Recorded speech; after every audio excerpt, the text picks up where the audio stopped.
génnee àdduna dafa am benn waay bu ñëw xam nga fuul bi ni muy bëree noonu rek mu bàyyi ba affaire yi passé rek mu ñëw xam naa comme mbooloo mi bëri na mu ne sëñ Abdou du xam ne ñëw na wala ñëwul mu ñëw na ko si maa ngi lay ziar de waaw di la jaale nag li nu bokk Serigne Mansour man sax bés ba ñëw naa ci levée de corps ba waaye xam nga mbooloo mi la daroon dafa bëri waaw bëri bin bëri moo tax mujj ma sax egsi ci yow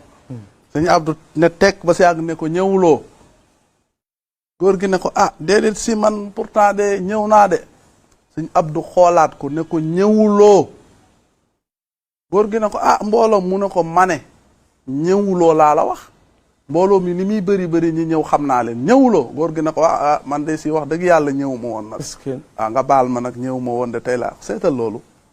waaw xam nga ko jàppoon na ne mën taraage ne ñëwul la dafa foyewul boppam sëñ Abdou lu nitu yàlla di am na ko waaw lu nit parce que nitu yàlla jaamu yàllaa ko may lim may wàndal fat la xam nga dafa am yoon woo xam ne Sénégal dafa am lu ñuy gëm da ngay gis ñu ne dootul am ku mel ne Alaa Jabtu yàlla mi doon maye mu ngi fi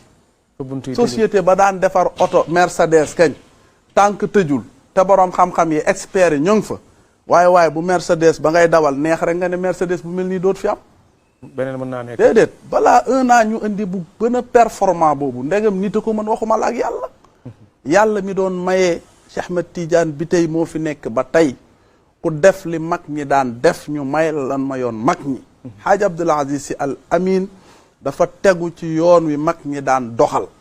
teg tànkam ci sharia bii mu teg ko ci sunna di ko doxal ba am cër xam nga mbooloo mu bëri mu demee noonu